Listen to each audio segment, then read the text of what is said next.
All right, fantastic. Let's give you our levels for this morning. Our pivot this morning is 40.73. 40.73. Support 64, 56, 51, 44, 36. Resistance on the upside at 83, 90, 4100, 08, 15, and 23. Pivot 73, resistance at 83, 90, 4100, 08, 15, and 23. As the market opens up here, and quickly go retest the lows here. Support on the downside at 64, 56, 51, 44, and 36. All right, welcome to some of the new folks that maybe have joined us. We are trading mini S&P's futures, equity futures, that is. We are trying to take advantage of ebbs and flows in the market. We don't believe markets go straight up or straight down, even though you might think, depending on what your goals are, actually. But we were trying to find the levels of opportunity to be able to trade and to be able to take advantage of some of the ebbs and flows in the market, which means buying and selling against levels and setups. If you look at the chat box area, you'll find the levels that I just gave out. Those are a guide to the day. We use those. There's nothing etched in stone here. We can add to them, subtract from them. We adjust them sometimes depending on the price action. We are based on, our work here is based on price action, technical analysis, and we are looking for those inflection points to give us an opportunity to scalp the market. Now, given the volatility, right now we're looking probably 3 to 4 points stops with 3 to 4 point profit targets. I think that would be an acceptable amount in that range, given the little sell-off here that's happening overnight. So we don't know which way the markets are going.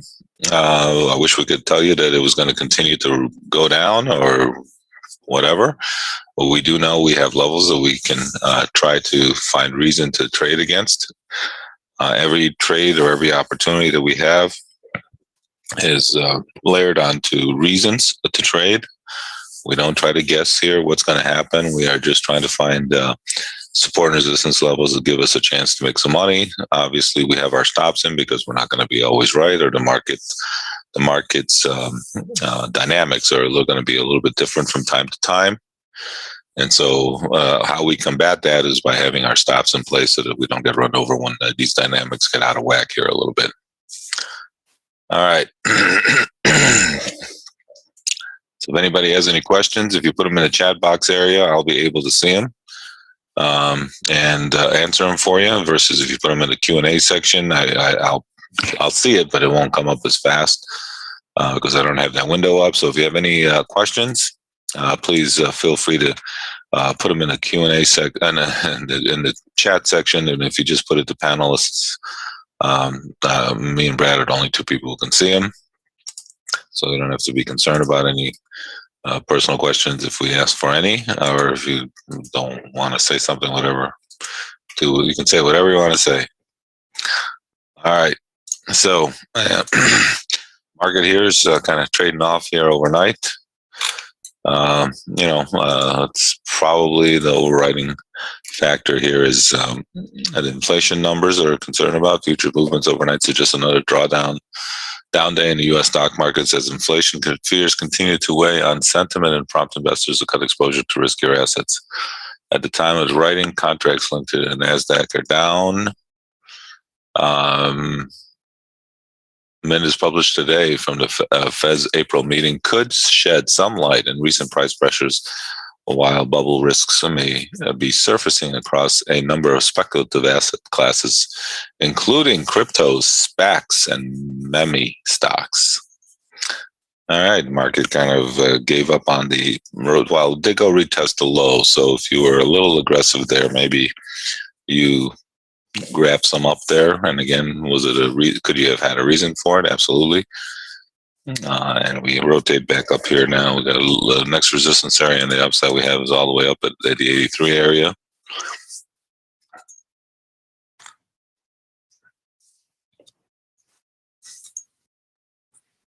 So see what it wants to do down up there if we get up there.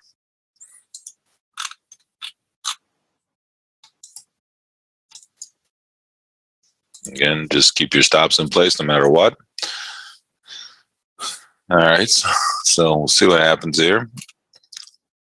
Don't forget about earnings season. While we're on a tail end of the first quarter results, this week is a big one for the retail sector. Walmart, Home Depot, Macy's already announced sets of impressive results on Tuesday, though their upcoming stock performances were varied as we kind of bounce here off of our blue band area there.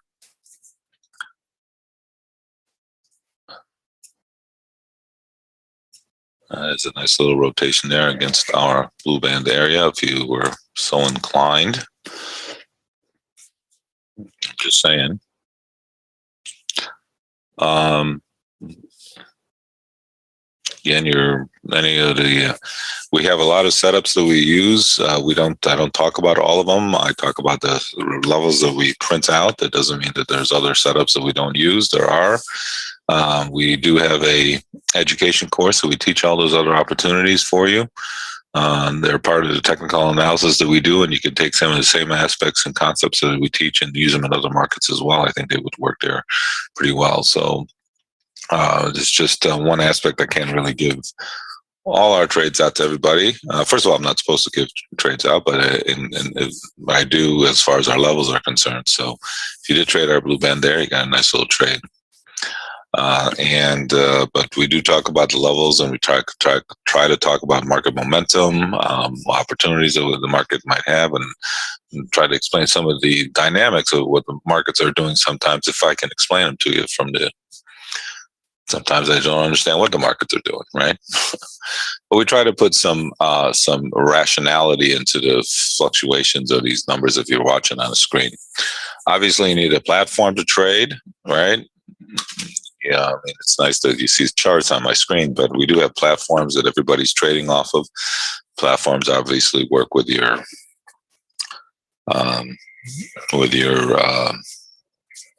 broker that you have. So, all right.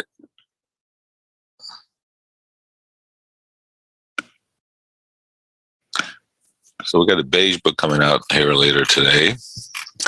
Let's see what.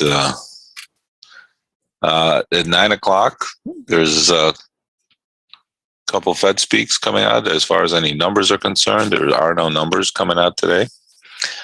As you can see here, the market is rotating very nicely against our blue band there. If you were a little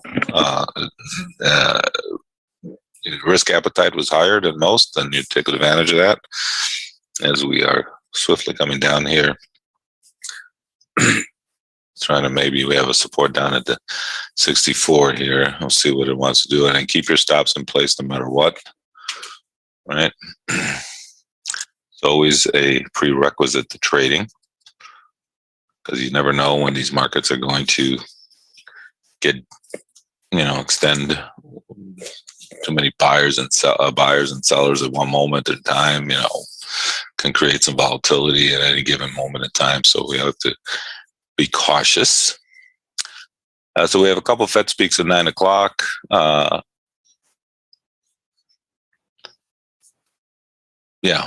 of them are talking. Then we have at 12 o'clock, we have a 20-year bond auction.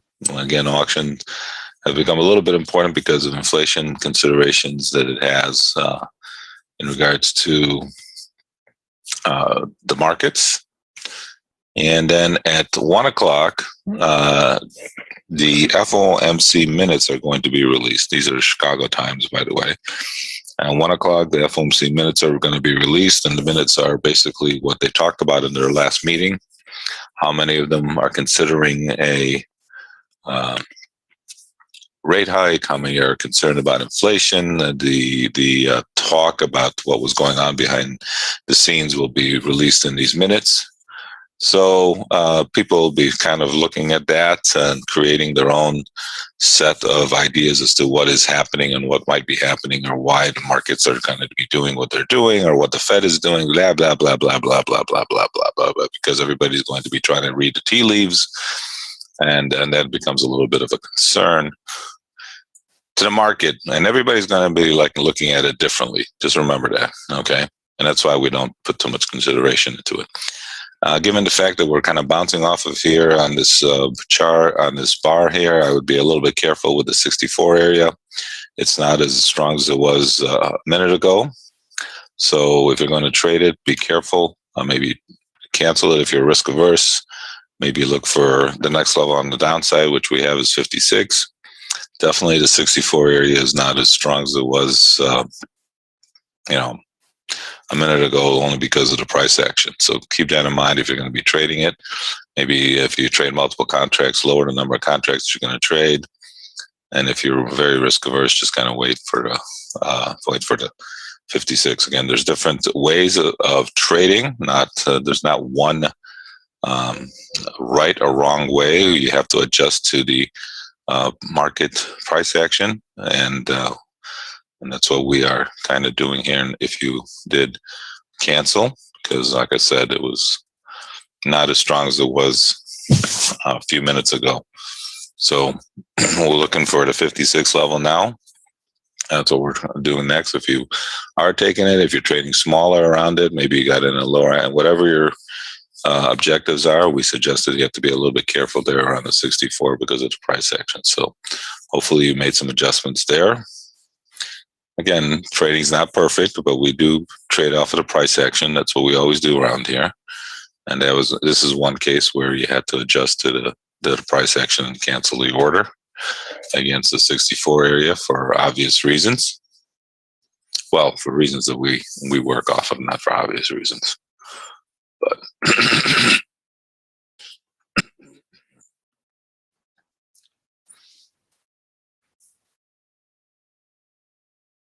all right. So no harm, no foul there, hopefully. And even if you did, if you're trading it smaller, that's fine too. You're not going to get run over by anything here. And like I said, maybe you adjust it to a lower entry point, got a little better entry point. And keeping you in the game a little bit, giving you a chance to either scratch it or get out for a little bit of a profit. Again, you can make the adjustment. We do always have a secondary support or resistance level right beyond our level. So when I say making the adjustments, that's what I mean. And I'm sure some of you did that, and some of you have taken advantage of this little rotation here.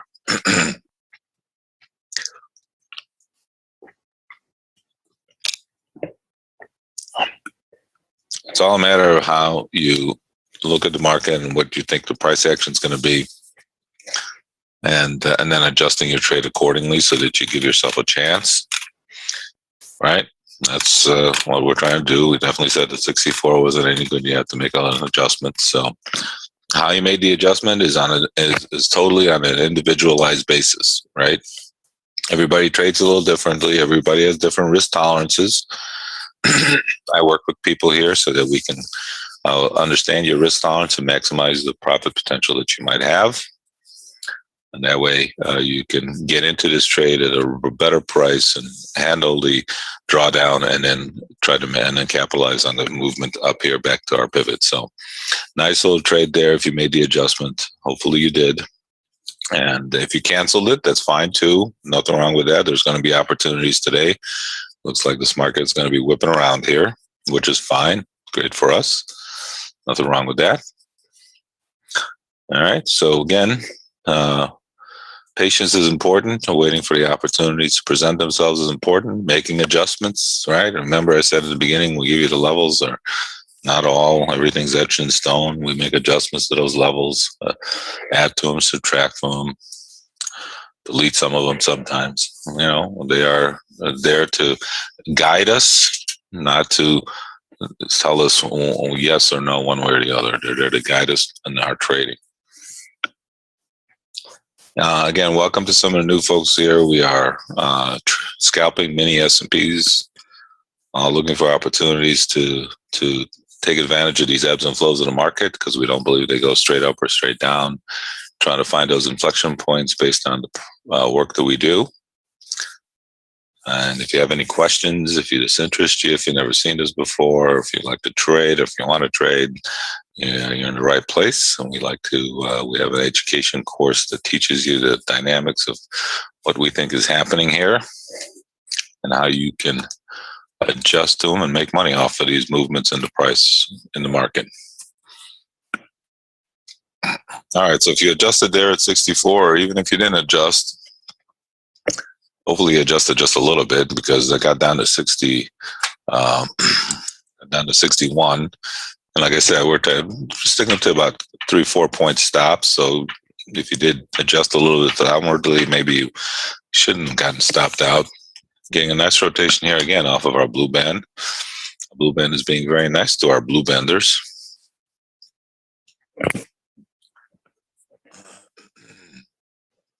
Gotta be quick today. We are in the quick mode for obvious reasons, as the market has gotten popped up here. With the VIX yesterday was closer to 19. Today we are up here at 25 almost. So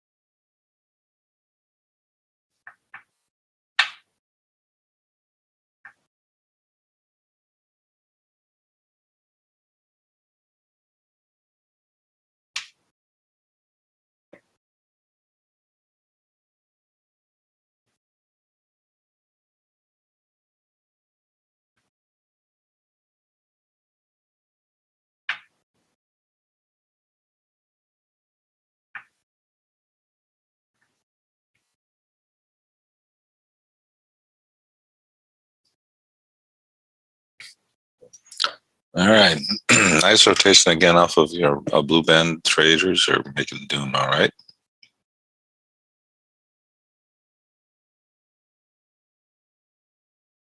All right, even Don is using the blue band. Whew.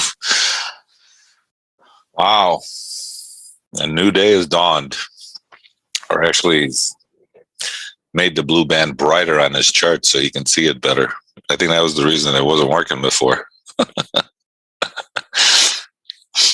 All right, Don, way to go. If we can repeat the levels again, for some of you who have come in a little bit late, if you look at the chat box area, you are going to see the levels that we gave out this morning. The first support level there at 64, we adjusted a little bit, and hopefully you were able to take advantage of that and use that as a support level, which the market nicely bounced off of.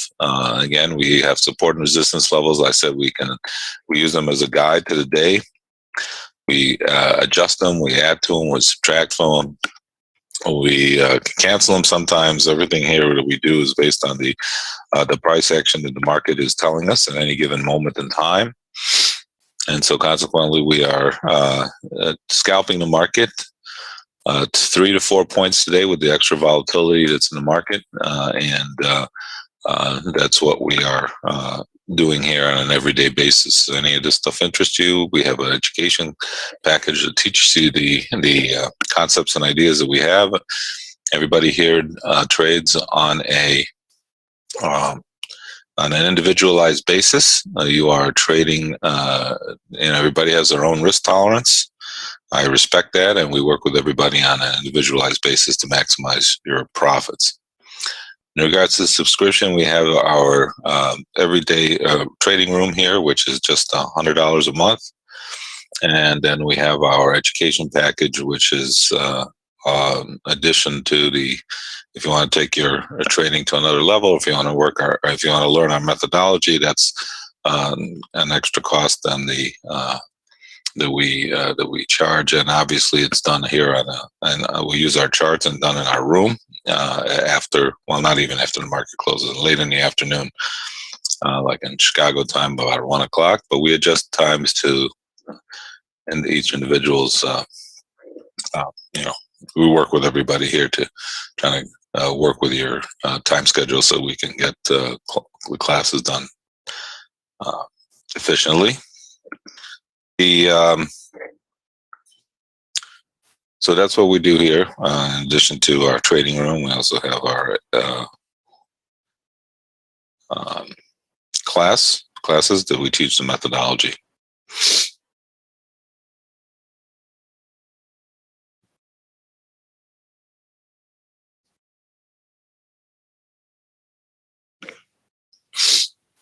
All right. The crypto craze is no longer ablaze as traders assess the recent happenings in the volatile market. Over the last 24 hours, Bitcoin plunged another 12% to 39,400.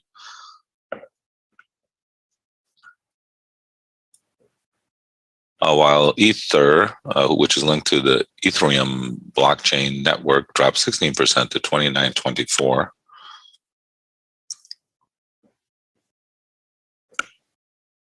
Bitcoin has even fallen below the 200-day moving average now, 40% below from the all-time highs of 64,000.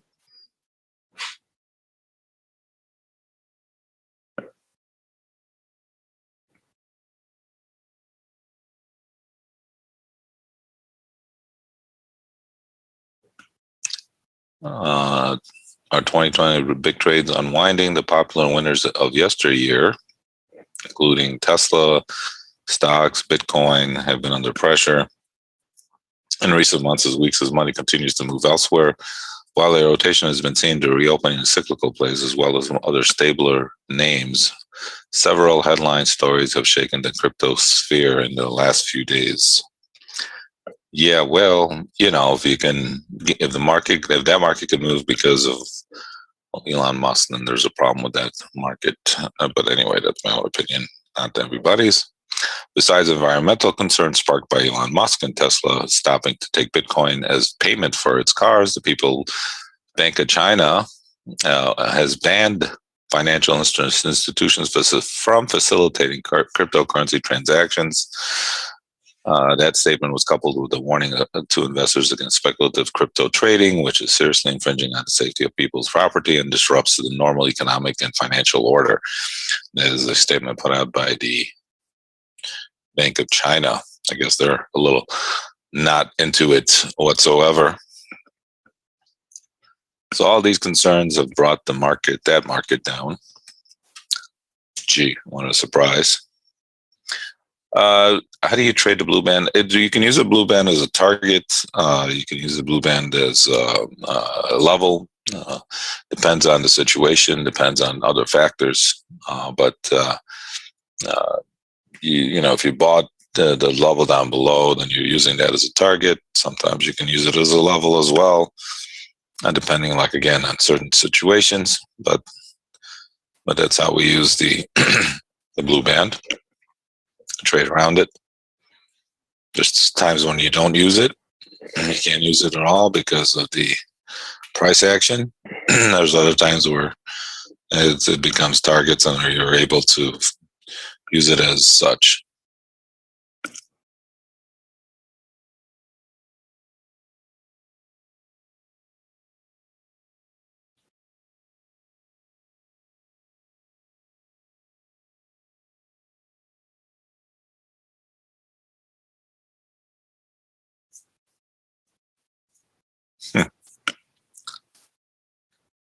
Investors, this is a good one. Investors should understand that Bitcoin, including gaining exposures through Bitcoin futures markets, is a highly speculative investment. Duh. The regulator wrote in a recent notice, adding that it will closely monitor whether mutual funds that invest in Bitcoin futures comply with federal security laws. That kind of thinking, I mean, that bode well for some highly anticipated Bitcoin ETFs, according to some guy, head of the ETFs and fund research place.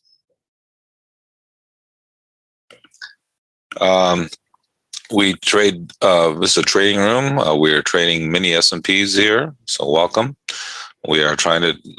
We are trading futures, the futures market of equities. We have the charts on the right, and on the right is a 5-minute equity chart. The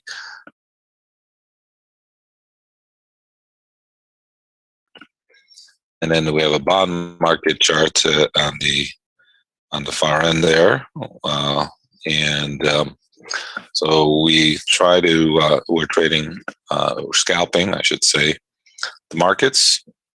Try to take advantage of ebbs and flows of the markets. If you were trying to get short or long, that's how we trade, just like you would if you were trading a stock. Do we make live trades with exact stops and targets? Well, we do make live trades. I don't call them out, though. That's the difference. Everybody here trades a little bit differently. We have a methodology that we teach, and the methodology is based on the price action, the opportunities that the market presents, in addition to each individual's risk tolerance. So you might take a different risk tolerance than somebody else. And so how you get into your trades and how you are trading and how you enter your trades and how you adjust your trades are all on an individualized basis. So I don't call out trades because people trade multiple contracts. We can trade just one contract. And everything's dependent on the individual. So we work with individuals here to maximize profits if you are, that's what you are interested in doing. But we do give you our levels that we use as opportunities to target. If you look at the chat box area, you'll see the levels that are going to be imprinted there that we gave out at the beginning of the day. There they are. And as you can see here, the 64 level there was a level that we use as support. And we did bounce down to 61 and then rotated up. When the price got down there, we suggested that you might have to adjust it a little bit. And if we did that, then you did okay because nice rotation against that level. The bond chart is up there sometimes to give us a little lead as to what might be happening. My original trading start was trading in the bond pit, so I have a little care for them just a little bit, and so I have them up there because I think bonds are king, and sometimes they do give us an indication. Sometimes we have inverse trade. Lately, though, the bond market has obviously, because of the inflation concerns and the equities, the bond market we've been going with the bond market. Kind of a little kind of hard to comprehend sometimes, but hey, at some point it'll get back. But mainly because I traded in the bonds, and I feel this like little thing that we should just keep the bonds up there. Remind me of my heyday of trading on the floor, which, by the way, is not going to be open anymore. Unfortunately, very sad to hear and say. So that's what we kind of do around here. So if anybody has any questions in regards to anything we're doing, please feel free to put them in the chat box area there. As you can see, I don't mind questions, and I have no problem answering them. As far as what we do here with our levels, like I said, we have the levels there. We use them as a guide. We look to trade maybe 4 to 5, maybe 6 trades on average. All depends on volatility, right? We obviously need market movement to create opportunity. If you don't get the market movements, you're going to have a little less opportunity to trade. So consequently, we are totally dependent on volatility. That's just the nature of the beast. I think that if you trade a lot of people, get in front of their computer and feel that they got to do something like right away. But the reality of it is you have to wait for the market to kind of give you an opportunity to trade. What we always focus in our education package is that we always need reasons to trade, and that's like a given. You need to have a reason to enter your trade, to exit your trade, to get into your trade. Otherwise, that really doesn't do anybody any good to just trade for the reason of trading, because you see the numbers flickering. You'd be guessing as to what is going on. So that's what we do here on an everyday basis. So we did have support, as if you were with us. We had support down at the 64 area, which again, because of the price action, we adjusted a little bit lower. So you were able to get in maybe at a better price than 64. And then they did get down to 61, had to take a little drawdown, but a nice rotation off of that level that brought us right back up to 65. And maybe some of you were able to take advantage of that trade. We did have one of our price action trades that sold the 75. It sold the 75 area and rotated off of that again. So maybe some of you took advantage of that trade. But either way, hopefully you were able to take advantage of one of these opportunities that we had here. So we had a couple trades in the first half hour of the day. And now we're just there was a couple other trades that if you were a little aggressive, again, it all depends on each individual's risk tolerance, right? Everybody's got different risk tolerance. So I can't say that some people took the trade and I can say that. Some people did take the trade, some people didn't. That's okay. You have to find a trade that suits your mind. Visualize it, that you can understand the trade. Every trade that we put on, there's a reason for it. We focus on reasons to trade versus just trading willy-nilly, because it doesn't really do too well for your profit statement at the end of the day. Right? So we're always focused in on having reasons to trade.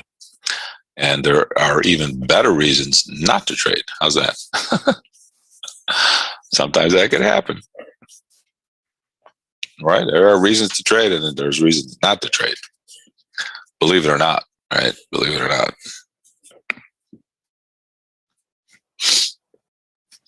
The future of the auto industry is electric. There's no turning back, President Biden said during a visit to Ford's new Rogue electric vehicle center in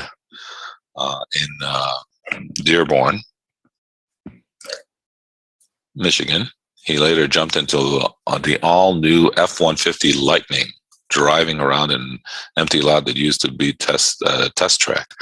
This sucker is quick, he said. Reporters going from 0 to 60 in 4.4 seconds. Wow, that's fast.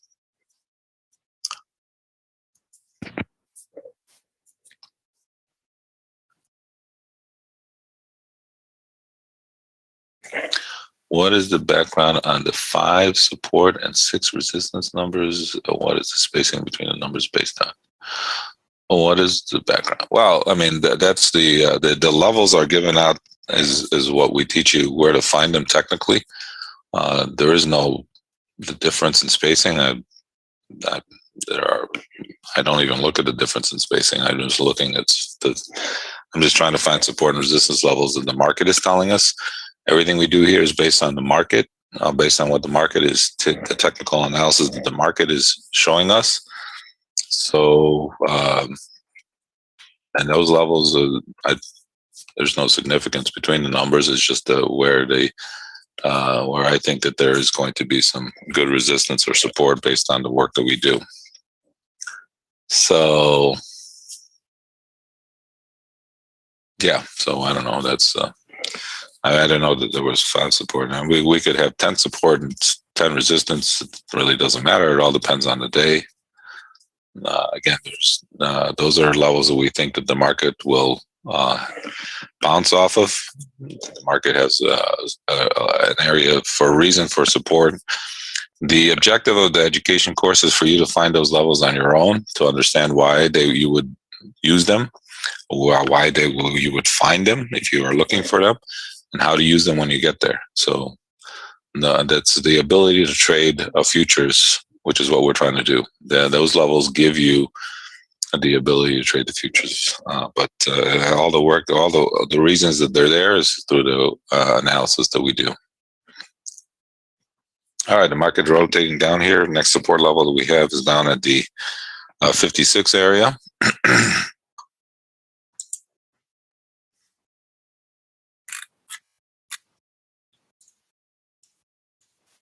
Again, different people enter their trades differently. You scale in depending, again, on how many contracts you are trading. Everybody trades a different level.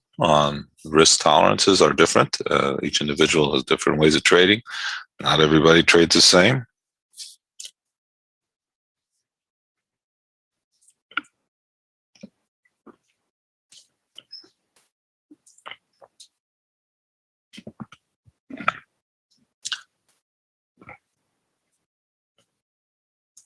Okay, Don, nice one.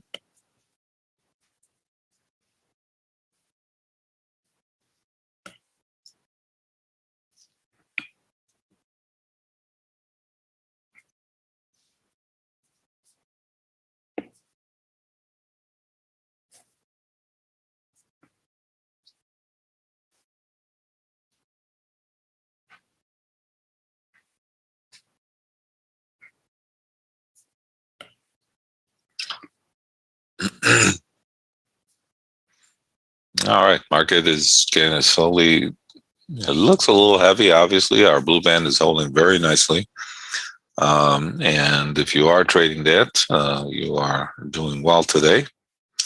The blue band is just a Bollinger Band that we use as kind of keeping us on the right side of the market. That's what we use the Bollinger Band as. And sometimes it works perfectly, and sometimes it doesn't. Obviously, we need to know when to work, when we use it, and when not to. And again, that's all based on there are reasons when you can use them. There are times when you can't. Bonds here upticking just a little bit on their highs. Really, there's a little break here this morning. Kind of a little surprised because the bond market's really not doing anything. There's no numbers that came out, but I mean, the overriding factor in the market right now that's driving the market is definitely inflation and fears, and that's what seems to be driving the market. But the bond market's really not moving, not doing anything.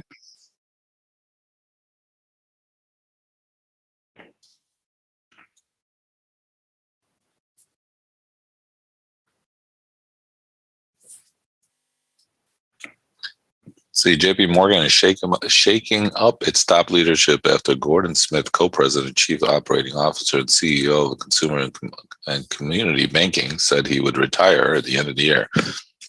The move would result in some other guy becoming the sole president and CEO of the firm, but also leaves two executive battling to take over Jamie Dimon at some point in the future. Of course, who doesn't want to take over Jamie Dimon's spot?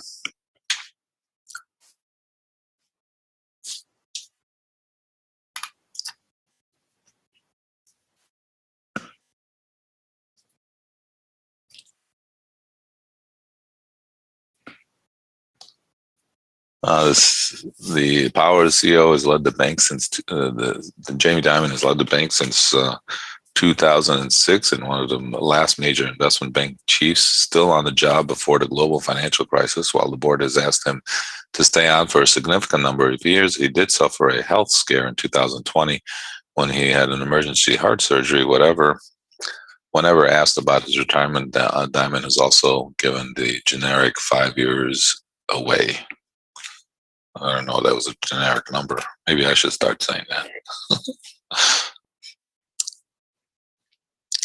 You got to remember that one. All right. The market on the lows, bonds on their highs. Whoa, I haven't said that in a while. First time I've said that in a long time, actually. Next support level we have is down at the 56 area.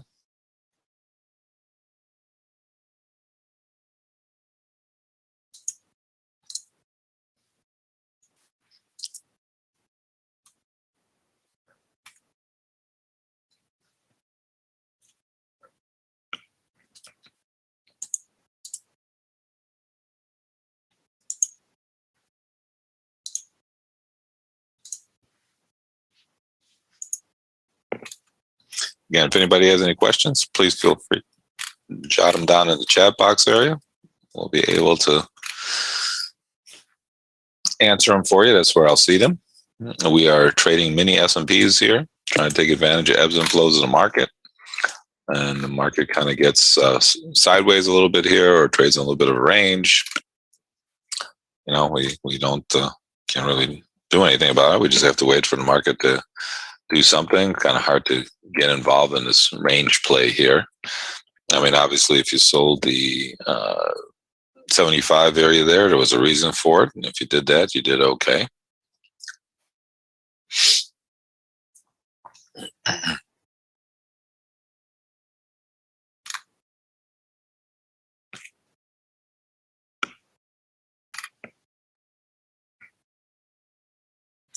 Again, next level we have a support is down at the 56 area as the market continues to downtick here a little bit.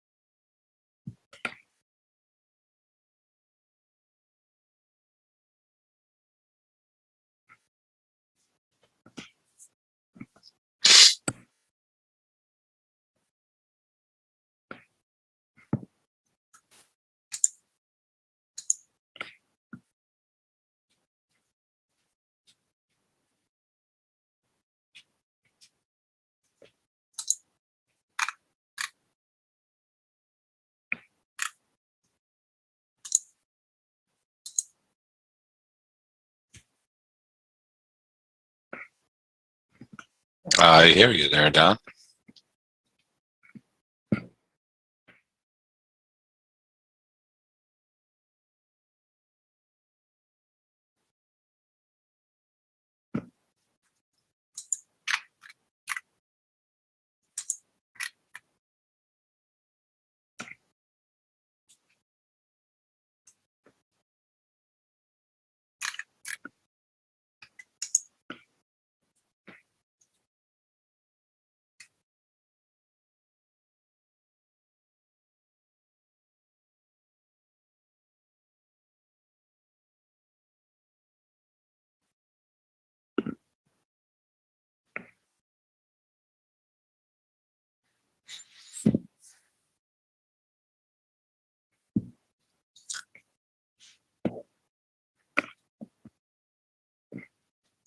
All right, market continues to downtick here, coming down to, we have 65 here as a little bit of support.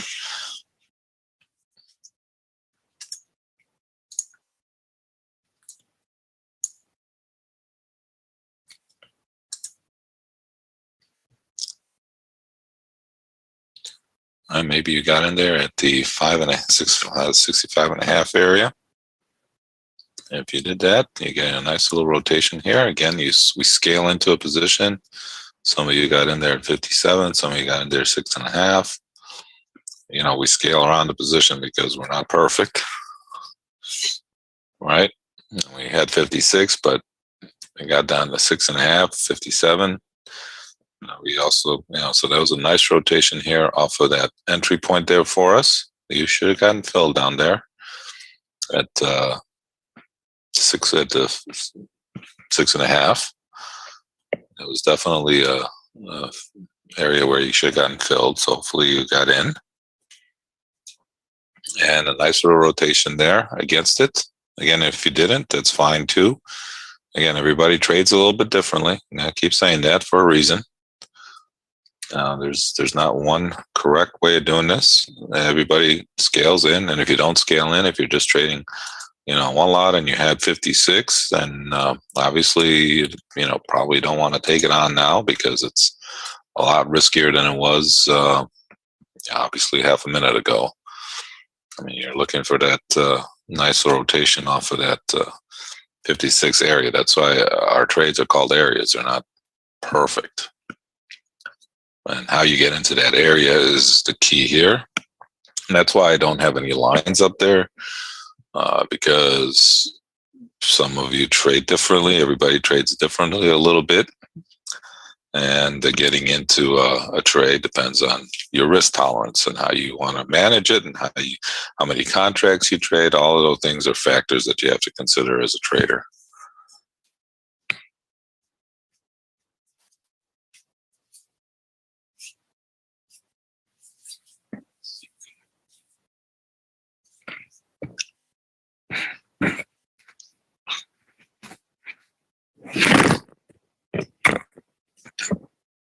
So again, if you did not get in there at the 56.5, this 56 area right now is a little bit, obviously a lot more dangerous than it was just a minute ago or 5 minutes ago, because of the fact that we technically did get filled, right? I mean, we did, and the 56 area worked. We had a nice rotation off of it. So hopefully you were able to take advantage of that trade.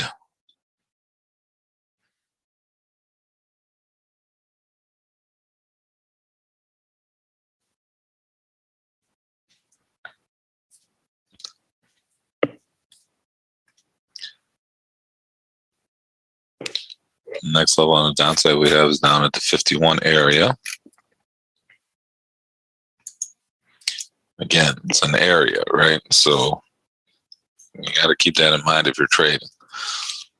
We're not going to be perfect. And we did bounce off of the 56. We also bounced off of the 64 area.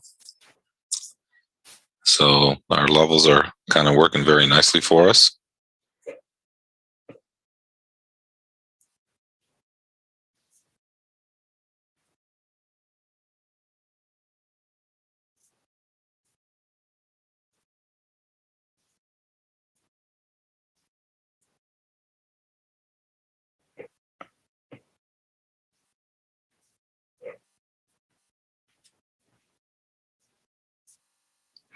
It's just a matter of being a little bit patient. But when the market was not doing anything there for a bit, we had to be patient and wait for the opportunity to present itself.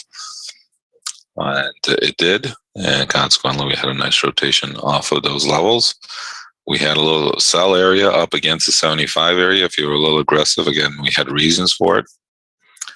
You know, not everybody, it's not always the case. Not everybody takes those trades, remember? So that's the point here.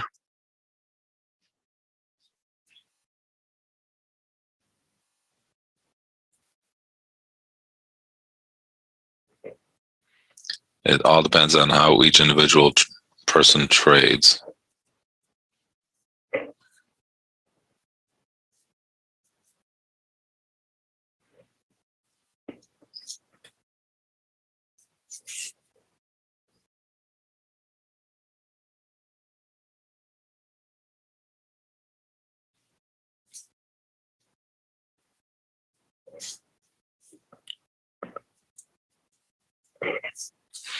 All right, next level on the downside we have is down at the 51. Resistance right now would still be around the 75, but I would say anything above 80, yeah, you don't want to be short anymore.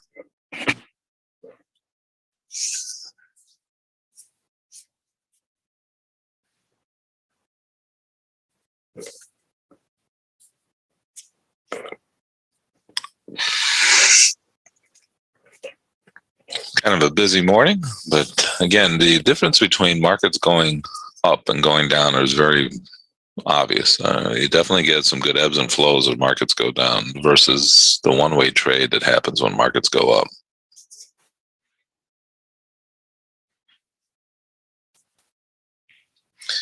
I mean, that's just, I don't know why it works out that way. It just seems to work out that way, that when the markets go up, they just seem to trade one way, and then the markets go down, you get some ebbs and flows, you get some rotation back and forth.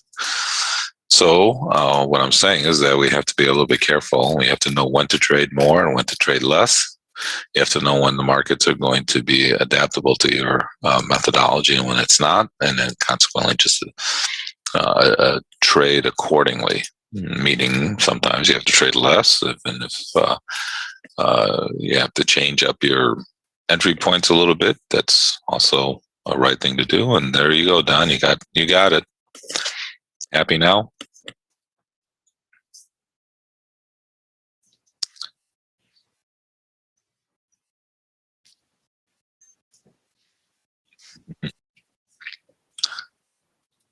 I'm happy too because we got down to the 56 area there and then bounced off. So I'm good.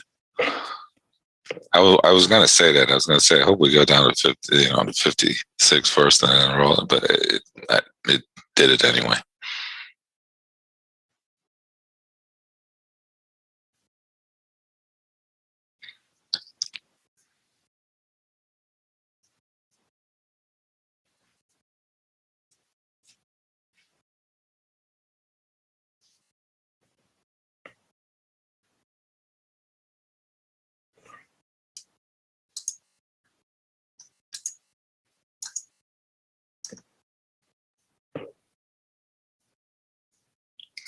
All right. Anybody have any questions? Please feel free to ask in the chat box area. Any of this stuff interests you? Let us know. We are trading mini S&Ps here, trying to find areas of inflection that will create the opportunity to make some money, scalping the market. And that's what we're trying to do here. 3 to 4 points on our trades, and we're getting those opportunities today. So if any of this stuff interests you, we have an education package that shows you what to look for and what reasons to trade off of and all those good concepts and ideas. So if any of this stuff interests you, let us know. You're in a trading room that we trade here every day. We're trying to explain sometimes what's going on. Sometimes it's a little bit easier to explain than other times. And I basically started this room because I was upstairs trading in my office, and I was really, I came off the floor where there was a lot of, action and talking and noise and yelling and screaming. And then I was up in my office where it was very, very quiet, boring, not so exciting. And at least, I needed to get back into at least keep chit-chatting, talking to people. Made things a little bit easier than just staying in a quiet room where sometimes it gets quiet in there.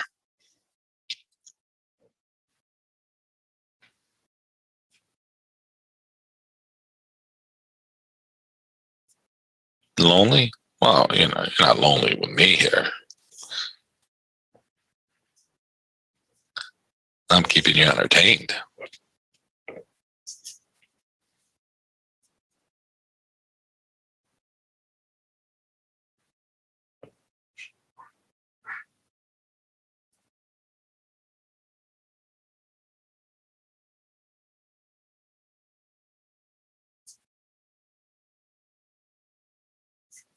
When did we start this room? Oh, gosh. I don't know, 10 years ago, maybe. I don't know, a long time ago. Been a while.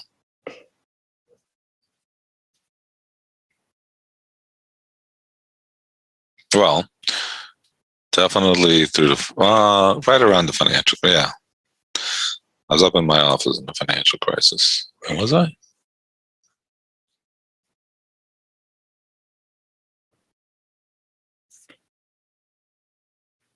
Can't remember now.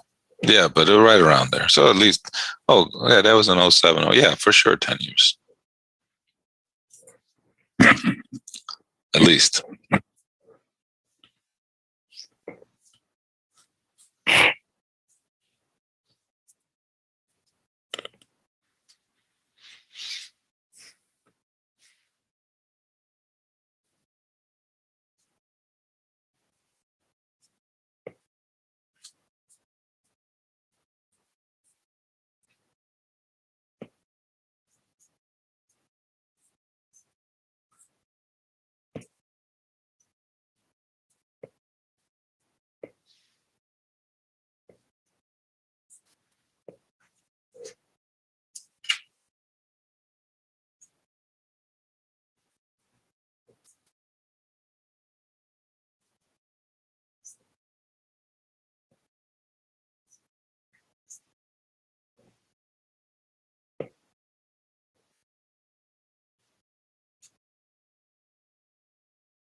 All right.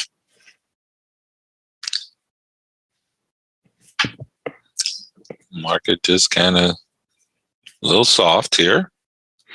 And again, we focus.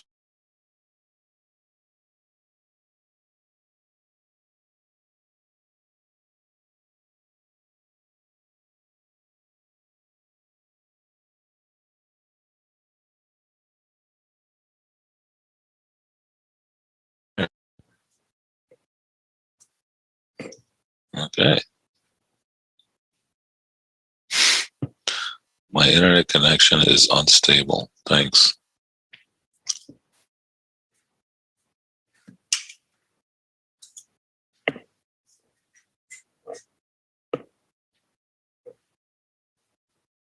That was weird.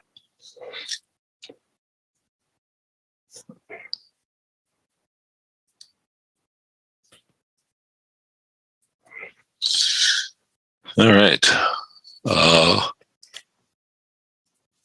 Like I said, we focus more on the morning hours here. It gives us good opportunity here to make our money. The afternoon trade, late morning, and then the afternoon trade gets a little bit more choppy, more one way.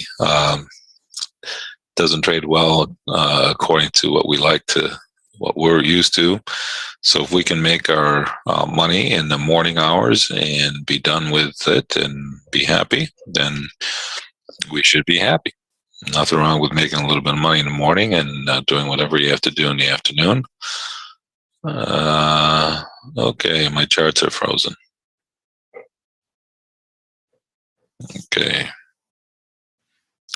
Okay, not good. Not good. Not happy right now. Not good. Not happy. I don't know what to do. I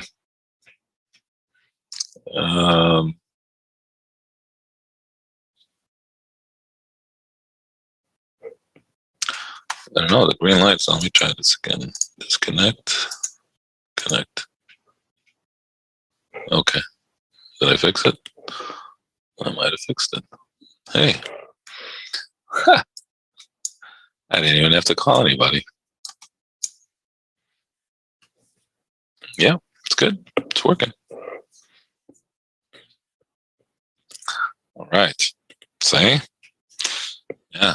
Even a broken clock can work a computer once in a while. I didn't know what was going on. All right.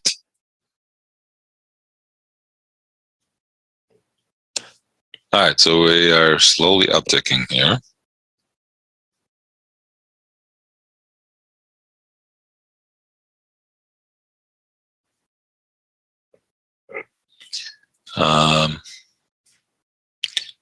Kind of trying to inch up here above our blue band. See what it wants to do here.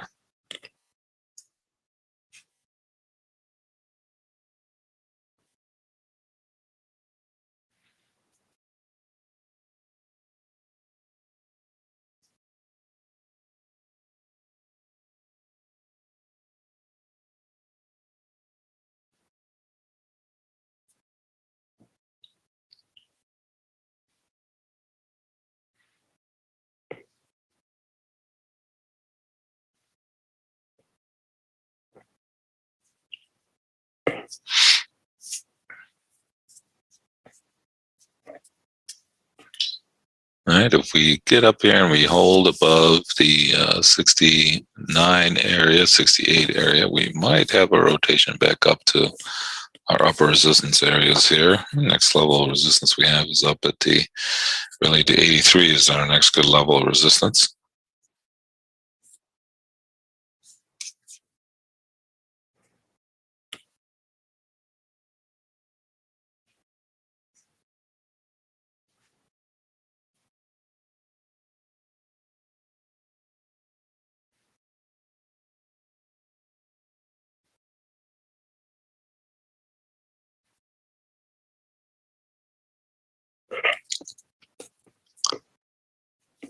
Okay, we're getting a little bit choppy here. Market is getting a little bit, I don't know what to do kind of trade right now.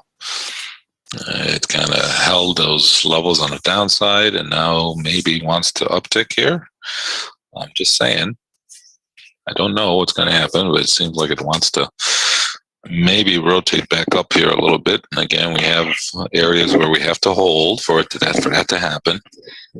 Right now, it's got to hold. It's at 69. Probably has to hold about the 65 area. If we hold above 65, maybe it wants to go up. I don't know. This is like the no trade zone right in here. All right. So you'd be guessing it was to which way it wants to go. So do you like guessing? That's not something we like to do here, by the way. But it looks like it wants to uptick here a little bit.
Very choppy, right? You can see that. We're really moving all over the place. So be a little bit careful.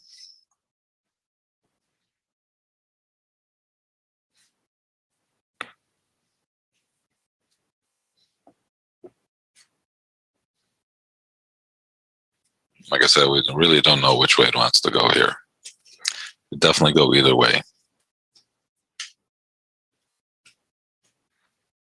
But if we hold here above the 65, maybe I'll say we might uptick here a little bit, but not only for the courageous.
All right, we're just kind of chopping around here.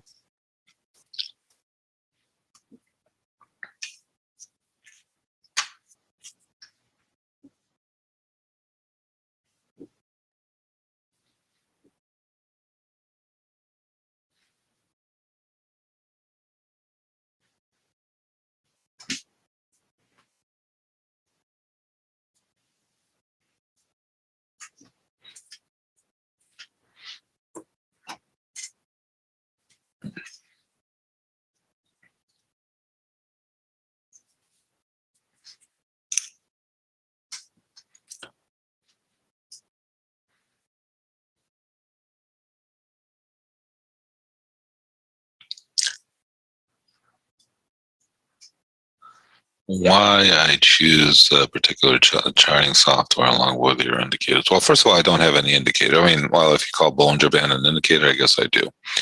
and a couple moving averages that I use. Otherwise, I don't. Not really into the indicator game. I always feel that they're laggers, so I don't have any indicators up there. I don't have RSI. I don't have MACDs, anything like that. The software that I use is just bar charts. You can use candlesticks or whatever charts that you feel that you can visualize and find trades. Those are all acceptable reasons. Any charts, you need some technical analysis way of finding opportunities to trade. I mean, because of the fact that we are trading electronically, you have a choice here as to which trades to enter and which trades not to. I think the only logical thing that everybody has, I mean, unless you're position trading, and that's a totally different, animal. But if you're, trading, if you're scalping the market, or if you're trying to find trades or opportunities to get in, you need some kind of guidance. And I think the charts help with finding those opportunities in the market. I don't know if that helps or explains anything, but market is definitely trying to hold the 65 area here, as you can see.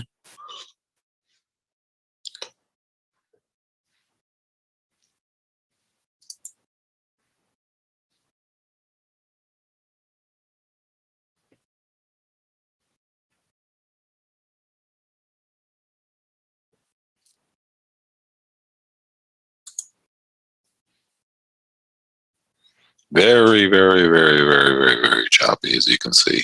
All right. So definitely not for the weak of heart. And there's no reason to trade this right now. Absolutely no reason to trade this right now. It doesn't know what it wants to do. It could easily rotate back up. It doesn't have to. Getting here below 65, so we might lose any momentum to the upside. All right.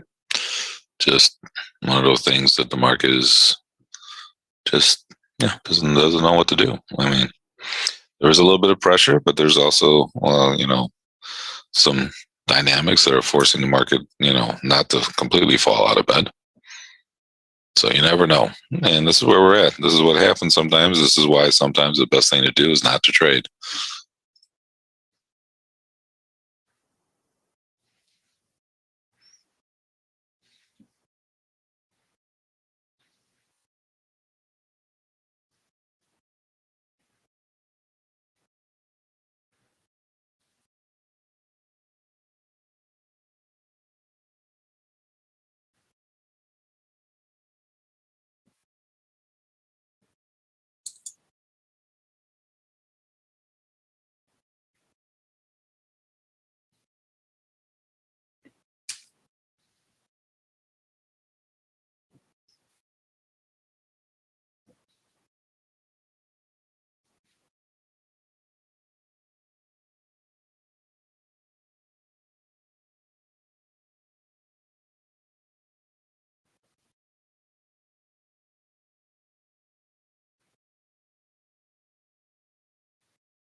All right, we're just kind of range bound here. So, like I said, sometimes the best thing to do is not to trade, not to do anything, because it could have easily done whatever it wanted to do. And it's doing whatever it wants to do. Nothing. Just a little bit of pressure.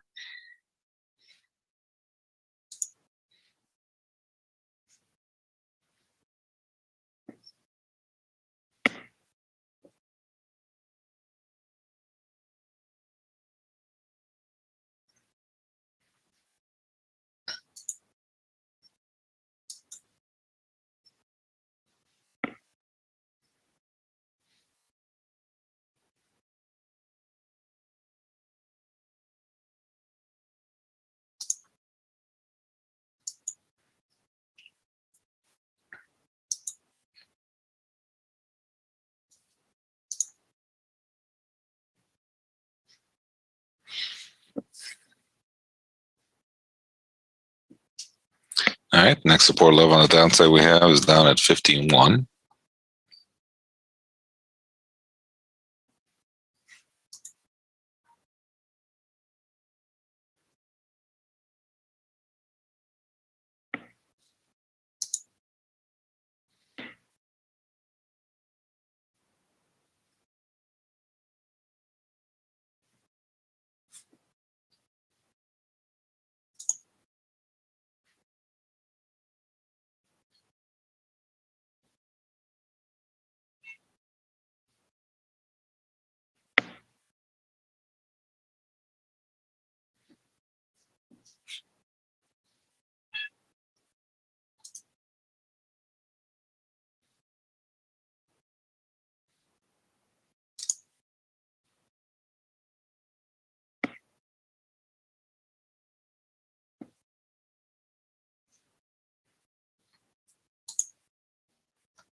Okay, again, like I said, this is like the no trade zone over here. And the next support level we have is down at the 15.1 area.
All right, they went and kind of retest the lows just a little bit. And just come back up here a little. Again, this is like the no trade zone like we talk about. Very tough to trade when it gets like this. You'll be speculating big time. We need reasons to trade, good reasons to trade. You could have a reason to trade, but you need a good reason to trade.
All right, we just come back up here to our blue band now. Just ooh, and above that.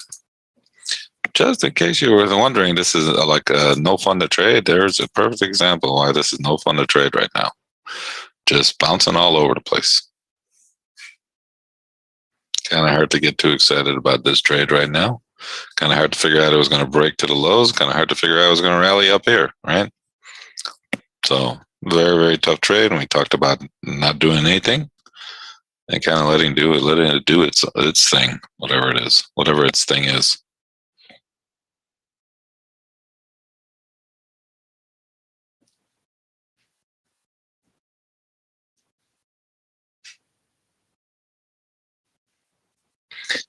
Again, if you have any questions, please feel free to ask them in the chat box area. We like questions, especially when we're not doing anything right now. We had our levels that we used this morning as a guide, and we worked very nicely off of our first couple levels of support. If you look at the chat box area, you'll find them there. Those are a couple levels of support that we use, and now we're just kind of getting into this no trade zone over here where it's just like doing whatever it wants to do.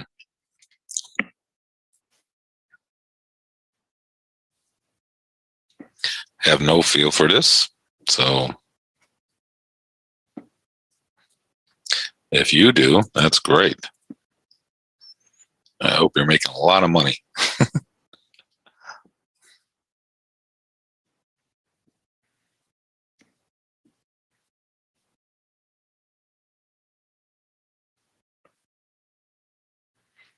Way to go, Don. Don's done for the day.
All right, again, when we get into the no trade zone, kind of difficult to do much. The resistance on the upside is up at 83. Support, really, you don't have anything down till 51. And right in here, kind of just chopping around. You'd be guessing as to which way this thing is going to go if you do decide to jump in here. So I'm not guessing. I don't like to guess. So, and I also don't like to give the brokerage houses money. So there's my thing where I just like to just kind of wait and see what happens.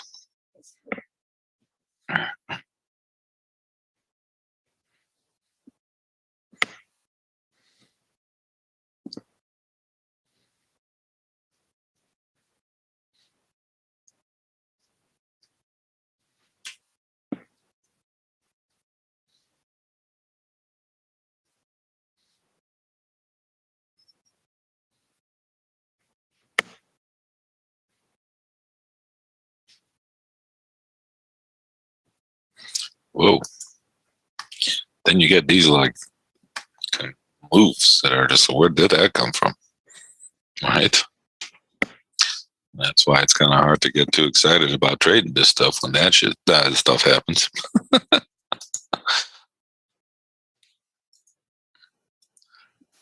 I mean, yeah, I'm just saying.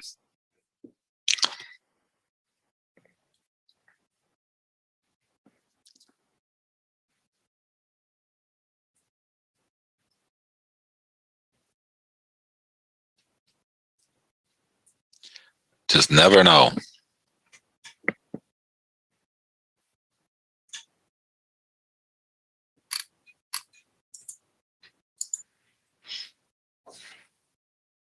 All right, seem to want to rotate up. I don't know. 81, some next resistance on the upside. Good time to ask questions, by the way, because things are a little bit slowish. Even though even if you're looking at numbers flickering on the screen, it's kind of tough to get in, right? I mean, that's what I feel. I mean, like I said, if somebody knew it's going up and you didn't tell me, I'd kind of be pretty upset. I don't know what's going up. I don't know what's going to go down first and then go up. Let me see this.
All right, here again. Now, if we hold the, well, again, I don't know. It looks like we want to go up, obviously, now. We thought that before, but the market had different ideas and thoughts. Well, now I could say if we hold above 63, that would be your stop. If you want to find a place to buy them down below, anything below 63, you want to be out of any longs for sure this time around, because I think we go retest the lows and probably go through this time around. I would not want to be long down there anymore. Well, unless we get down to the 51 area, and maybe then. But otherwise, it's probably not going to hold down there anymore.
We're just kind of just chopping around here a little bit. And we can try to, again, looks like it wants to go up, but never know. As long as we stay above 63 area. If you're trying to find the direction, we got to stay above 63. Nice little double top there, but well, see what it wants to do.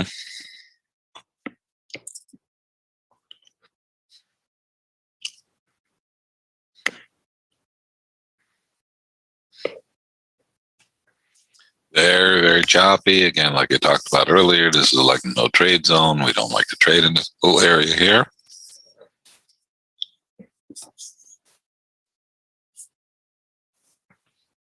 Patience is important. Waiting for the opportunities to present themselves is important. Can we repeat the levels again in the chat box area? There they are. Our first couple of support levels worked very nicely, and now we're just kind of doing the back and forth thing here. Kind of going nowhere fast.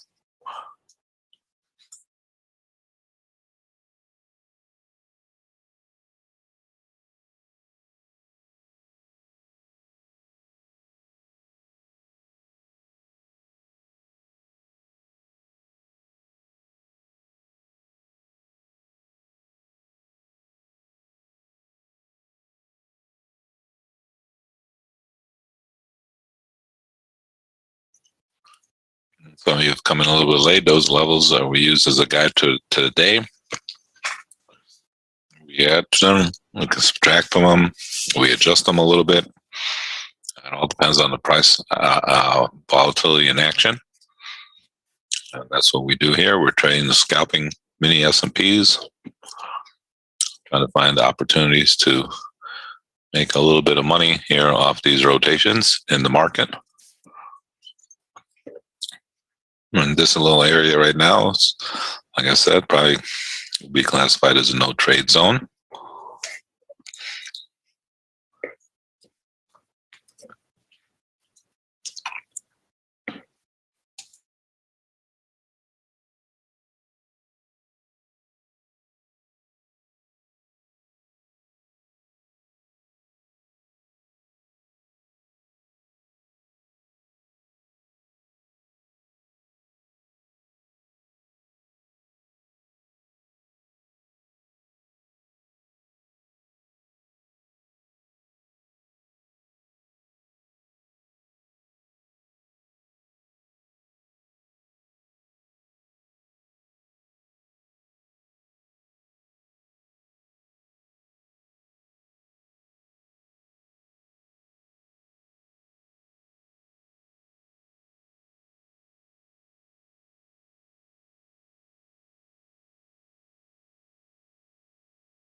All right, we continue just to chop around here.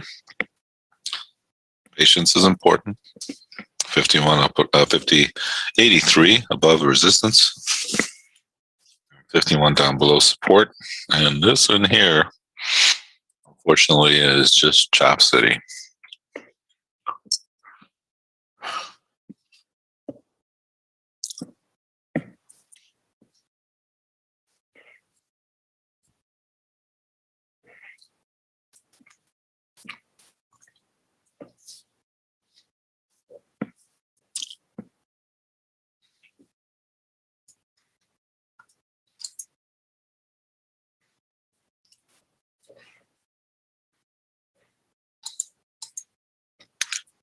Oh, they were great. You missed out.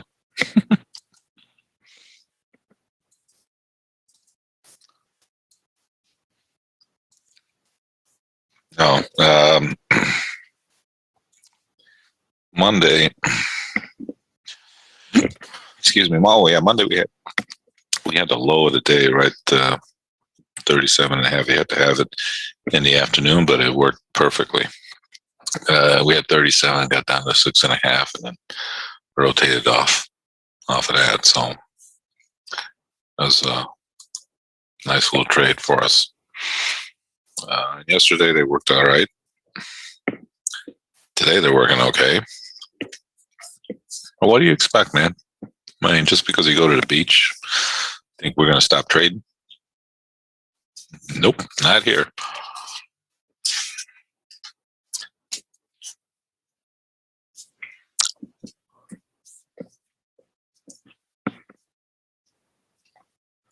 Again, if you did buy the blue band there, you are getting paid off. Could you have read a reason for it? Absolutely. This time around, you could have had a reason for it.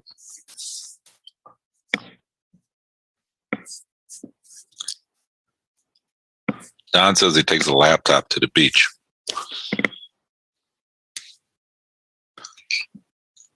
And the last time Mark did his laptop to the beach, his daughter put Play-Doh or sand in the slot, so she thought it would be kind of funny. You know, his headpiece and just fill it up with sand.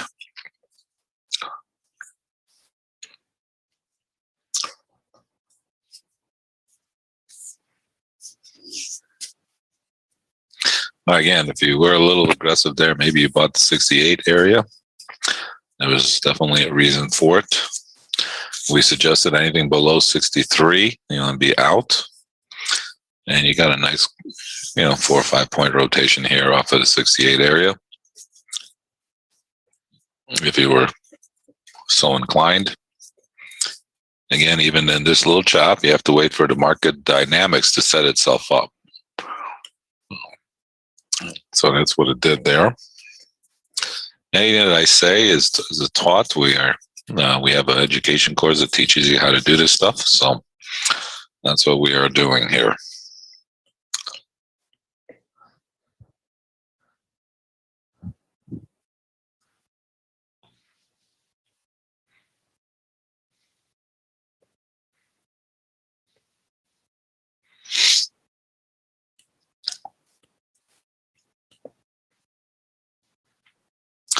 All right, thanks. Next level of resistance above is 83 area.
All right, continue to rally here.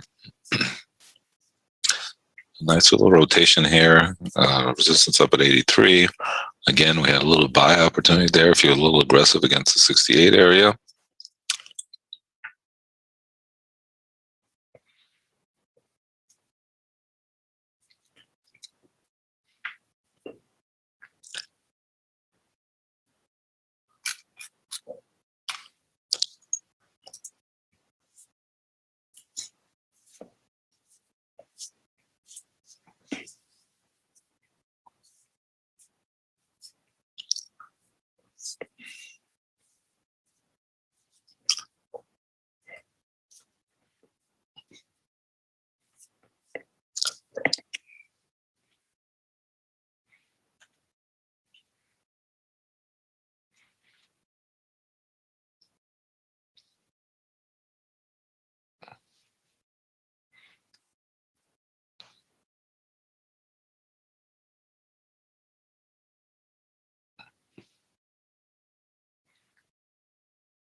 All right, Matt. Brad, if you give me your contact information, if you just give me your telephone number, or give it a call, and we can talk about it. Again, nobody else could see it, so you don't have to worry about that. And then I can give you a call, and we can talk about everything about it, and see if it fits for you.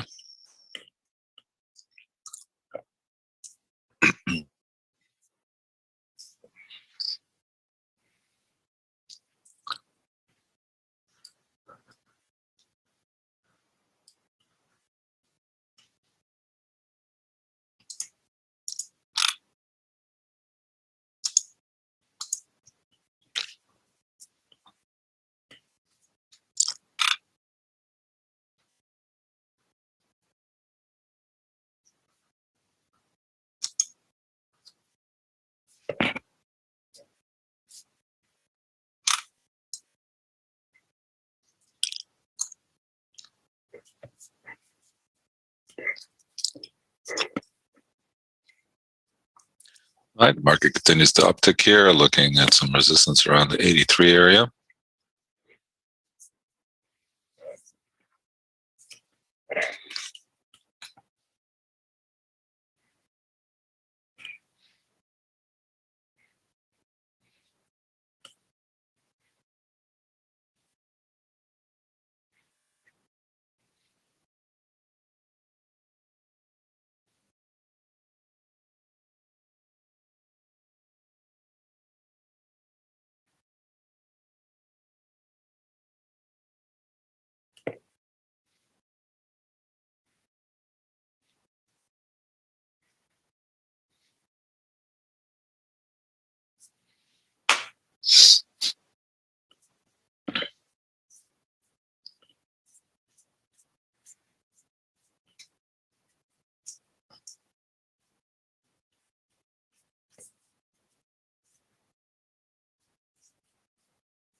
Hey, a couple quick programming notes. Hey, Anupam, welcome. Hey, Anupam, did you get your levels for today? Just let me know back in chat. And Matt C., did Saul get a chance to talk to you about his education program?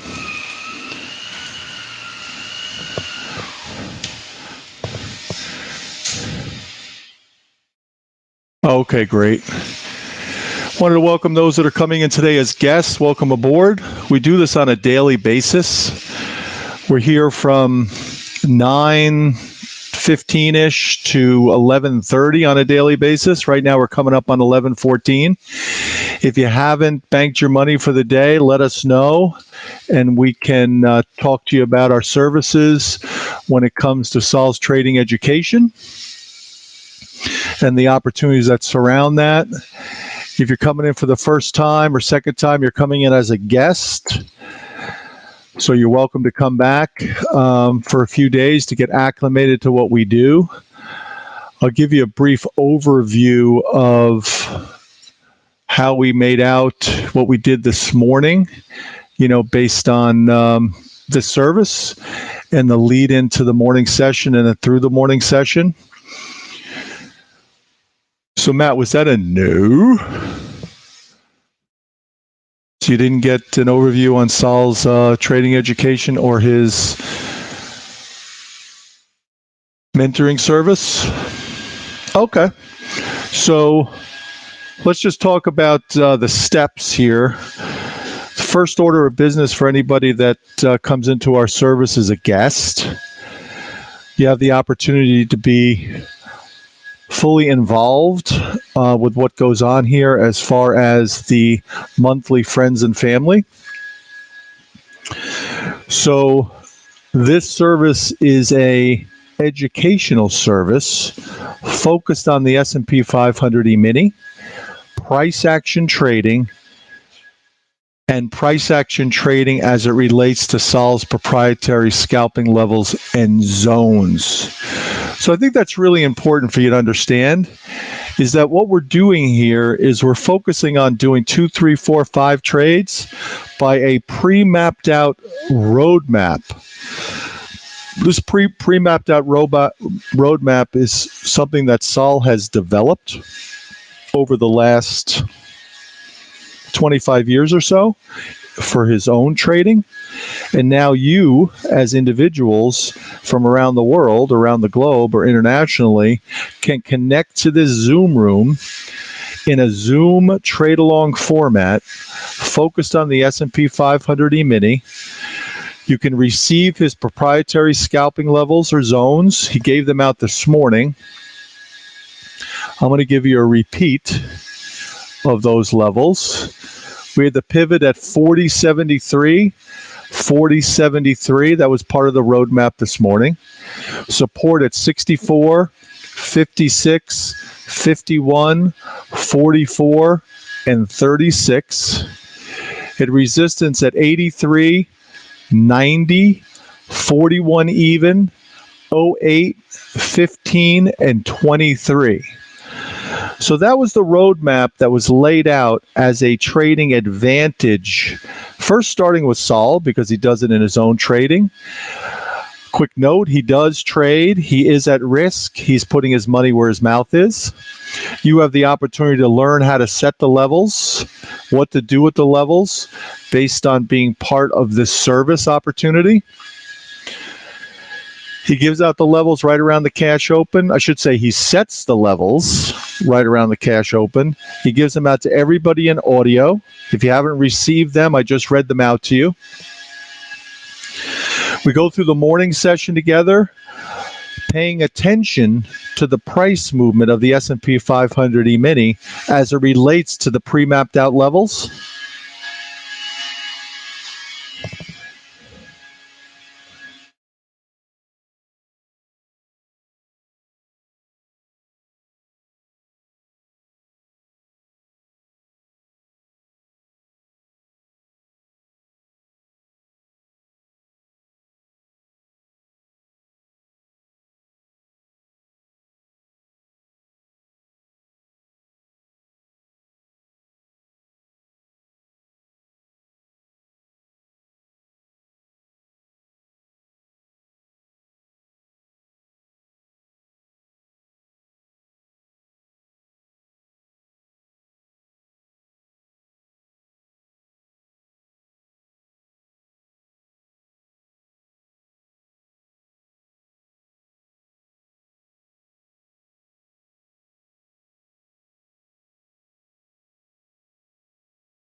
Hey, Markel, thanks for posting that. Mark posted the levels in the chat area. You also find in the chat area the opportunity to get a discount here based on friends and family. It's usually $3.79 a month to get all this great stuff. Right now it's on for $100 to get all this great stuff. This is a targeted opportunity for you to develop a skill set, starting off with becoming a monthly member. And then out of that group of individuals, you have the opportunity, once you're part of friends and family, to have a private trading consultation based on, it helps us. It also helps you to find out where you are in your trading, where you'd like to be, what have you done, what are you doing, and then see if there's something here that we can add based on what you're doing. And that's part of Sal's mentoring and his coursework. He does it on a personalized individual basis in Zoom. He takes you into private session. He works with you from where you are to where you'd like to be. And the focus is on his price action trading technique, his entries, exits, and stops based on the reality of today's trade and how it relates to his proprietary scalping levels. So the first level of service here is coming in as a guest. If you like what we're doing, welcome your friends. Next level of service is joining us as a friends and family member. It's nominal. It's $25 a week based on the current discount. The only way you can get the discount is by clicking on the link in this Zoom room and then following through on PayPal and registering. It'll renew automatically at the $100 rate, which is great. It does not revert to the $379 rate. Once you're part of friends and family, you get access to attention based on what Sal's doing, and access to this service on a daily basis throughout the month. When you come into this service, first thing you should do is write down the levels that he gives out right around the cash open, the pivot, price, and other levels on top and bottom of that pivot. Load them into your software if you can. If you need to be shown, obviously join friends and family and we'll show you. Then go through the morning session. Listen to Sal as he focuses on the areas that he has pre-mapped out. Those are his actionable areas. I would also mention, this is critically important, is that the market after the morning bell at 9:30 has a life of its own. So there's adjustment and there is tweaking of Sal's levels or zones. There are trades you shouldn't do, and there are trades you should do based on those levels and zones.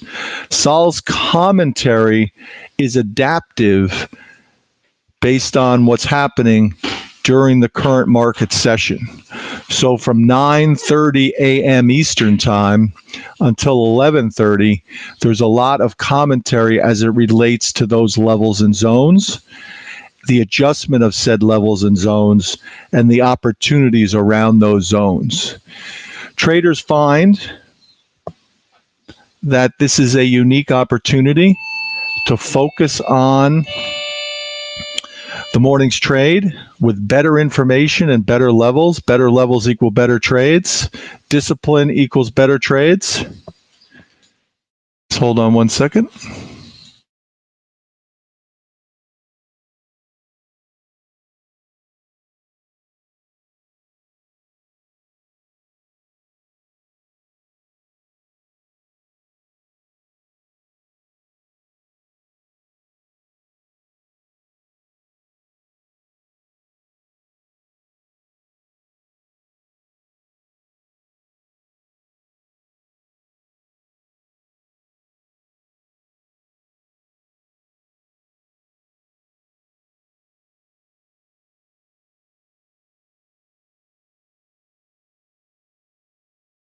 So it's very straightforward stuff here.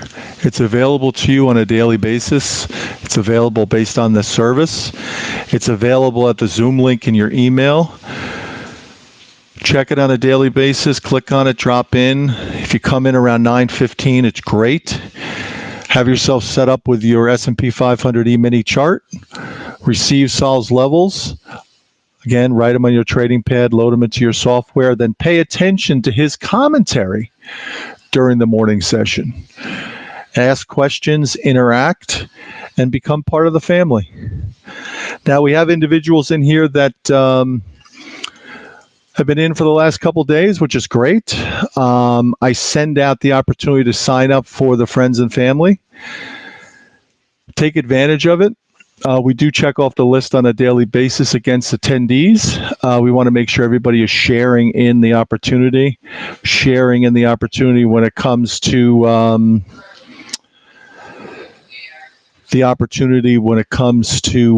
participating. It becomes very personal for Saul, becomes personal for me, becomes personal for you. And it's really about the opportunity to make money and hold on to it. We look to do $100 a day.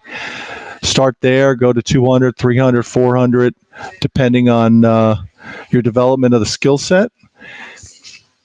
And also the development of the action on a daily basis and contract size based on the S&P 500 E-mini. So Tim S., hopefully that helps you. Solomon P., let me know. Richard T., Printed L., Paul C., M.E. Hey, Matt, did you sign up for Friends and Family? I think you have. Just let me know back in chat.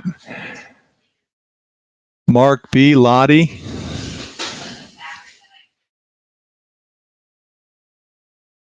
John F., Bill T. So, Matt, are you joining us or what are you doing? Just let me know back in chat. And just be careful of the bot, because the bot sort of identifies people that are just haven't signed up for Friends and Family yet. And it can stick you into Zoom limbo. And then we have to rescue you. And we don't want to be doing that. We don't want you to suffer. So anyway, it's pretty straightforward. Just let us know what you want to do. I'll be in the background. Now remember, right now it's 11:26. If you're not done for the day, well, Matt, keep kicking the tires, but sign up for the old Friends and Family, okay? You're going to end up suffering the fate of the bot. The bot just takes over and it just exits people that are kicking the tires for too long. And I guess it's nice too, because the Friends and Family group is a pretty good group, and the as part of Friends and Family, you get the attention. No, I saw it. I saw it, and I just. Hey Rita, welcome aboard. So our time zone for action and trading, is between that time frame. But once you get schooled in price action trading, you can trade other times. You can utilize Saul's levels. Once you learn how to make the levels your own, then you can do it on your own. It's a matter of focus, and it's a matter of attention to detail, and it's a matter of discipline, and it's a matter of understanding what's happening based on price change and where you place your stop. So when you come into an area that you deem as an opportunity to put a trade on or enter a trade, you've got some decisions to make. What do you do with a trade? Do you go short or long? Where do you enter a trade? Price. Where do you defend that trade? Stop. Price. What's your exit strategy before you go into that trade? What are you looking for? Saul has some rules that he looks to follow as the opening gambit for the day, based on his price action trading technique. He's looking for a minimum trading profit of 2 points plus. He defends his position based on 2 points, and he'll take more if necessary.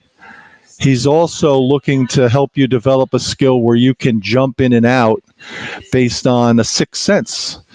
Like when you go into a trade, you get a sense whether it's a sticker or not, whether you're going to stick it out, or you're going to stop out yourself out before you get stopped out.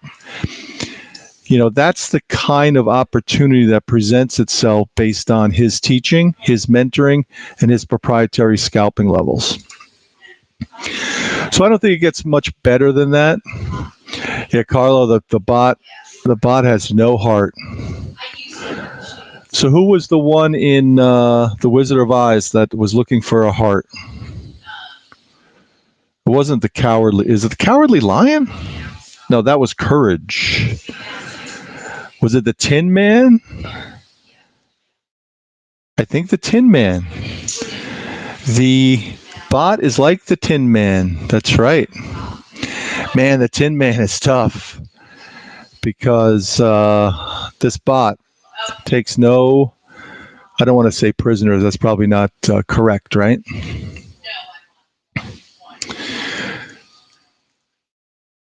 The Tin Man will get you. The Tin Man hasn't made it to Oz to get his heart yet. The Lion, and who's the other guy? I think we're going to have to give Saul the brain, the trading brain. He can be the straw man or the scarecrow. He can be the scarecrow. Hey, listen, I don't mess with Saul.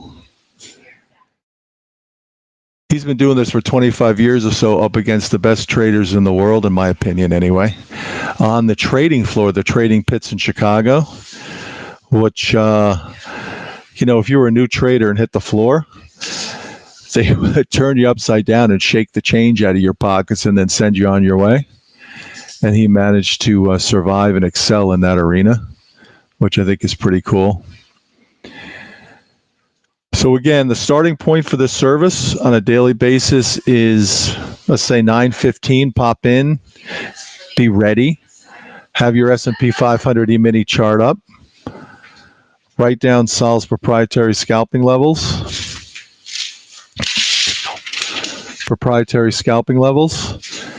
and then interact with him during the morning session, listen to his commentary. I think it's also important for you to know that there's other information and commentary that goes on, right? That's really a distraction from the opportunity points. Let's say the market is a little bit away from any particular level. It's a discipline for Saul to be able to talk, communicate until the market is set up for him, and you should do the same for you. So anyway, for those that have been coming in as a guest, raise your hand and I'll send you out the link to join as a friend and family member. And again, watch out for the Tin Man, because he had removed a couple people yesterday that are still in Zoom limbo. I haven't had an opportunity to get them out, but they were... I don't know what you call them.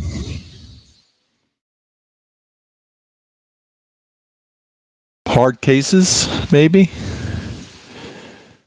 They used to come in just for the levels and then leave quickly. And keeping them in Zoom limbo stops them from doing that. In other words, they were coming in to get free information on the other people that are part of friends and family. And the bot figured that out. The Tin Man put some oil on himself, and then he removed him. And it's funny. Yeah, I always like the Good Witch. Is the Good Witch of the East? I always like the Good Witch. I think it was Glenda, if I'm not mistaken. I think I was hooked on Glenda back in the day. But the Wicked Witch, we don't want to even see the Wicked Witch. If she flies into town, we know we're in trouble. Actually, you know who the Wicked Witch might be? The Wicked Witch could be the Fed. The Wicked Witch could be the Fed. Yeah, I tell you, you're right. Even though I like the ruby red slippers, but the Wicked Witch might be the Fed. We got the Tin Man coming after people for not signing up for friends and family. And actually, it's funny. I must be the warning for the Tin Man, because I'm the one that's like the rusty noisemaker before the Tin Man shows up, which is a warning to all to make sure that you're part of the family. And it's so darn nominal that it really shouldn't take much. The interesting thing we were talking about the other day is that trading is a risky business and it costs money. If you save a few bucks being, schooled and good at it, or don't get sucked into a trade that you shouldn't be sucked into by being part of friends and family, it's worth its weight in gold. But I'll let you know if I can't let anybody in particular know. You know who you are. So just let me know. So raise your hand. I'll send it out to you. We had a couple of people raise it. Thank you. Just in time. And right now it's 11:35. 11:35 Eastern Time, Wednesday, May 19th, 2021. Everything we do here is for educational purposes only. Nothing is to be taken as direct trading advice. We haven't had a visit from the doctor of trading distress in a while. The doctor of trading distress pops on. He helps those that are in need of some straightening out when it comes to their trading technique, their discipline in their trading. So we should set up a day for the doctor to show up. The doctor does do illicit substances before he comes on. I think we knew that the last time. And he does come from a undisclosed location. He is testing out one of Elon Musk's special Wi-Fi internet. What do they call that system that he's working on? Skylink or Skylark or Sky this? So he traipses around the islands and he tries to get a signal, and then he looks to tap into the room to try to help traders.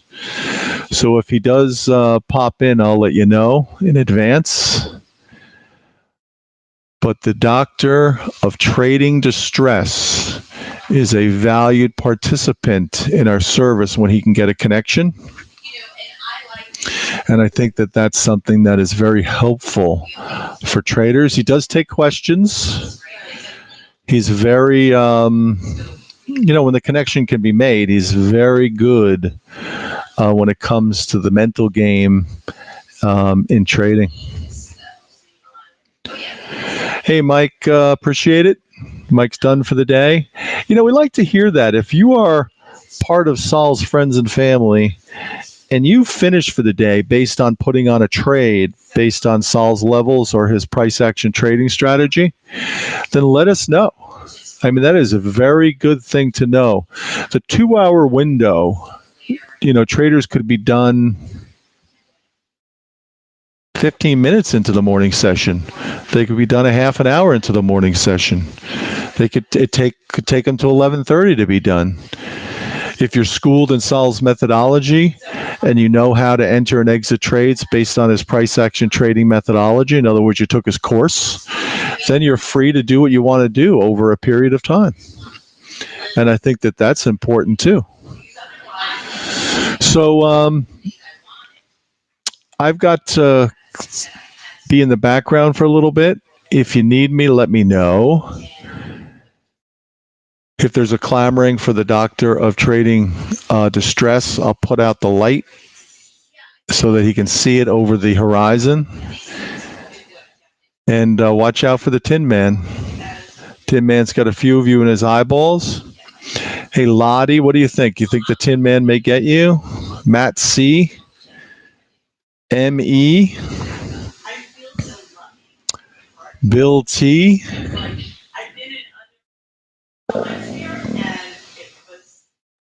John F., you're part of Saul's friends and family, right?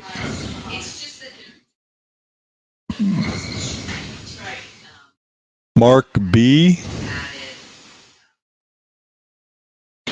Printed, I know you just came in today. Just let me know if you're not a bot. Richard T., you've been in. Are you part of Saul's friends and family, Richard? Just let me know. And Tim S. Matt, you keep saying no. I got to see like a capital Y from you.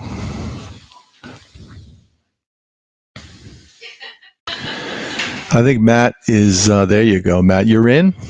Here, Matt, I'm going to send you an engraved invitation from the Tin Man.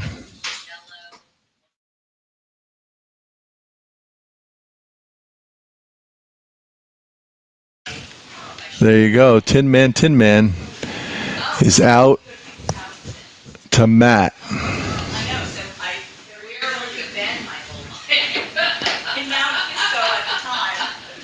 But in there, what we did. Don't be afraid to step in the water. The water's good.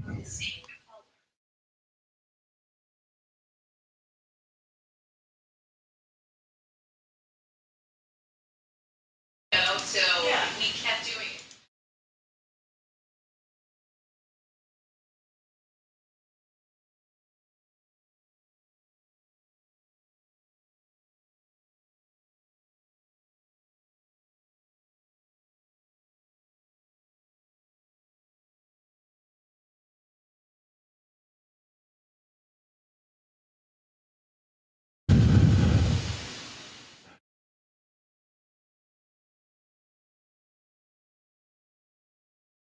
That's funny. I'm just sending it out to everybody so you have it. So just so I don't have any guilt.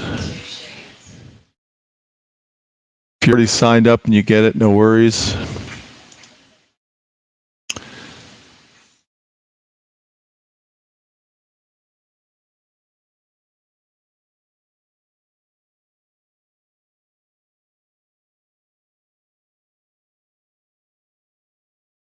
If you haven't received it and you're not signed up, just raise your hand.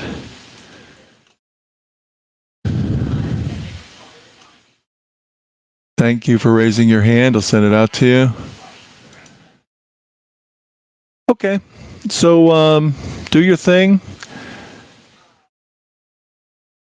Get yourself set up to come back and enjoy the rest of your day. And if you're not done, obviously reach out to us, sign up for friends and family, and we can set up a time to talk, address your particular needs, and we can go through from there.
All right. Well, you can see here we've had a couple nice rotation here off of the 83 area earlier. They get right up to 2.5 and bounced off. If you made an adjustment to the upper end, you probably stay in the game with that trade as well. And nice rotation off of that level. Did try to keep you a little long there once the market held our blue band there and we popped up above the 77 area. Was a little bit of a buy there. And then now we're just kind of floating sideways here a little bit, but our level worked nicely up there. Hopefully you were able to get in and participate against that area as well. And now we're just kind of sliding back and forth. Again, we have to probably stay still above the 63. As long as we stay above 63, well, I mean, again, that if we get below 63, let's put it this way, we should go retest the lows. If we stay above it, and if we right now if we stay above the 70 area, might continue to rally. Who knows? All we can do is look for a market to set, give us opportunity to trade. And that's all we can do. Hey, William C., welcome aboard.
Wasn't a bad day, right, Mark? Got back right in time.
Hey, I appreciate it. We had a couple signups for friends and family.